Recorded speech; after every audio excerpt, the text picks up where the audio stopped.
Yo, salut tous les gamers et les gameuses de la francophonie, ici c'est JC pour une nouvelle vidéo avec Armed Assault sur PC en version française. J'ai fini toutes les missions et on va se refaire la mission Chien battu qui est une grosse mission bien bourrinage. Alors pour le scénario de Armed Assault, ça se passe sur l'île de Sarani, qui est une île imaginaire qui est divisée en deux parties, le nord et le sud. Et vous êtes au sud avec les gentils américains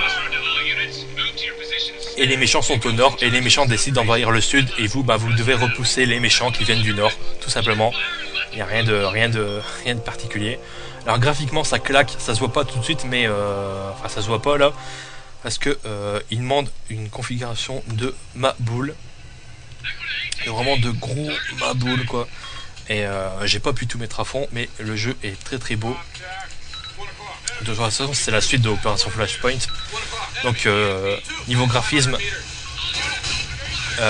c'est pas trop gênant si le jeu est moche en mettant pas tout à fond. Alors niveau distance de vue, c'est à vous de choisir. Vous pouvez mettre le minimum comme vous pouvez mettre à plusieurs kilomètres de distance quoi, regardable. Moi je dois être à 700 ou 900 mètres de distance quoi, possible, pour pas trop faire ramer le jeu. J'ai pas tout mis à fond hein, pour les détails. Alors c'est une simulation de guerre très réaliste parce que il prend en compte déjà la distance et le vent. Hein, si vos ennemis sont loin, faut tirer au-dessus d'eux pour que les balles retombent bien.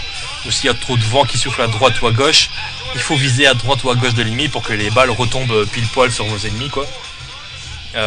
Bien sûr, vous pourrez, après vous pouvez être chef d'équipe pour donner des ordres à votre équipe. Vous pouvez leur donner des ordres divers et variés. De toute façon, il y a des missions annexes. Dans les missions annexes, il y a des missions d'entraînement qui vous expliquent tous les bases du jeu. Donc il n'y a pas de problème là-dessus. Vous apprendrez tout le jeu. Parce que de toute façon, le jeu est tellement énorme que je pourrais pas tout vous montrer en une seule vidéo. Je vous montre juste à peu près ce qu'on peut faire dans le jeu. Bien sûr, vous aurez accès à toutes les armes officielles de l'armée américaine, plus toutes les armes que vous pourrez récupérer sur les cadavres de vos ennemis. Donc là, il y a aucun problème là-dessus. Toutes les armes ont une puissance et une distance différente quoi. Elles tirent pas toutes aussi loin. Elles n'ont pas la même cadence. Elles n'ont pas la même puissance. Ça, je l'ai dit. Niveau musique, vous l'entendez, c'est du rock métal quoi. Après il y a des musiques d'ambiance style Afrique du Nord quoi, je vais dire comme ça quoi. C'est des musiques, elles sont vraiment très bonnes. Niveau bruitage, c'est vraiment très bon aussi, il n'y a aucun problème. Le jeu est entièrement en anglais, mais sous-titres en français. Les sous-titres sont bien foutus de toute façon.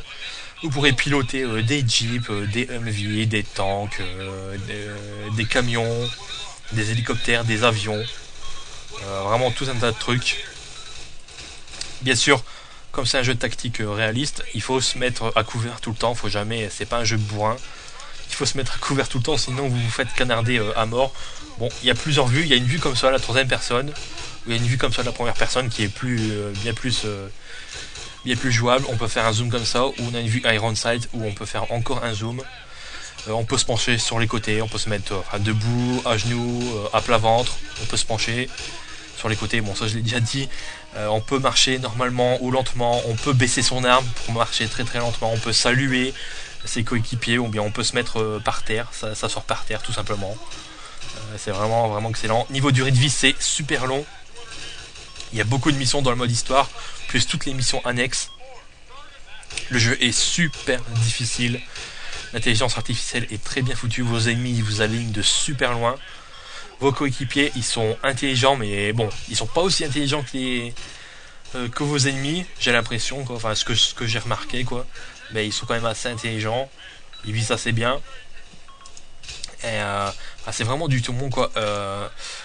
Le jeu il faut pas le prendre à la légère quoi, je veux dire, il faut pas foncer dans le tas. C'est pas un jeu de bourrin. C'est pas du tout un jeu de bourrin. Il faut faire super attention. Alors on peut avancer le temps comme ça, x2 ou x4. Après hop, on peut revenir en temps normal. Alors là il y a des cinématiques qui sont faites avec le moteur du jeu tout le temps. Ils sont assez bien foutus. Bon là vous voyez graphiquement c'est pas terrible parce que j'ai pas tout mis à fond malheureusement. mais bon, on s'en fout quoi. Alors, à plusieurs moments dans le jeu, vous voyez, hop, il y a des petites icônes au centre de l'écran, des petites icônes vertes. Alors là, c'est l'icône avec les balles, c'est pour recharger mon arme, parce que la plupart des véhicules de l'armée américaine possèdent ces options-là pour recharger ses armes, ou pour changer d'arme, tout simplement. Alors là, je peux faire, avec la molette de la souris, je peux faire matériel, et je peux changer d'arme. Alors dans le camion, forcément, il n'y a pas beaucoup d'armes, je peux pas faire grand chose, mais si vous avez des caisses sur le terrain, quoi, s'il y a des caisses d'armes sur le terrain, là vous avez un choix d'armes beaucoup plus grand. Alors là vous voyez la ville, elle est assez bien modélisée, malheureusement elle est assez vide, enfin elle est carrément vide, bon forcément c'est la guerre, les civils les civils se sont tirés, mais vous avez des passages où il y a des civils dans la ville, il n'y a pas de problème. Voilà, il faut que je débarque, normalement je vais débarquer automatiquement. Alors il y a des sauvegardes automatiques, mais vous pouvez sauvegarder aussi à n'importe quel moment du jeu, et révolution par rapport à Opération Flashpoint. Vous avez un nombre de sauvegardes illimité, parce que dans Opération Flashpoint, vous aviez qu'une sauvegarde par niveau, enfin par mission. Donc il fallait sauvegarder au bon moment. Là, vous pouvez sauvegarder à n'importe quel moment de la mission et de façon infinie. Donc ça c'est plutôt cool. Là vous voyez, hop, il peut courir super vite, courir normalement on va dire, ou marcher lentement avec l'arme au poing quoi, je veux dire. Ça c'est plutôt pas mal. Hop, il peut aussi faire la même chose en étant accroupi, ce qui est plutôt cool. Voilà, il faut que je me dépêche, j'ai pas envie de me prendre une balle parce que les ennemis sont très forts. Là c'est une caisse d'armes, là je peux récupérer des munitions, ou avec la molette vous voyez, hop, je peux faire le matériel, et là j'ai accès à quasiment toutes les armes. Donc là je vais me taper le fusil sniper, je vais pas me faire chier. Hop, bien sûr vous aurez des missions de nuit, parce que vous aurez des missions de nuit pour par exemple faire sauter des ponts, ou bien assassiner je veux dire les hauts gradés de l'armée ennemie par exemple, ou ces choses et d'autres. Hop, donc il faut faire attention. Alors vous pouvez mettre vos armes en semi, en rafale, vous pouvez lancer des grenades. Par contre ce que j'ai remarqué, c'est que le lancement de grenades, bon c'est mon avis, mais c'est quand même assez irréaliste, parce que les grenades elles rebondissent très bien sur la terre ou le sable, et elles rebondissent très loin quoi, je veux dire. Quand vous le lancez à terre, elle fait 3-4 rebonds, mais elles rebondissent vraiment très loin. Vous pouvez les lancer super loin quoi. Et ça c'est assez... j'ai l'impression que c'est assez irréaliste, parce que ça m'étonnerait que dans la réalité, qu'on balance une grenade, elle fait pas 3-4 rebonds et puis qu'on peut balancer super loin quoi. Ah, c'est assez bizarre quoi. Alors qu'est-ce que je peux dire de plus sur ce jeu, si ce n'est que c'est un jeu génial. C'est tout quoi, c'est un jeu excellent, c'est tout ce que je peux dire. Bon, je peux pas tout vous montrer dans une seule vidéo, parce que le jeu est trop énorme. De toute façon vous le découvrirez vous-même en jouant au jeu, il n'y a pas de problème. Donc on va en profiter pour résumer. Armée d'Assault sur PC en version française, c'est un jeu trop excellent, la meilleure simulation de guerre jamais sortie avec Opération Flashpoint.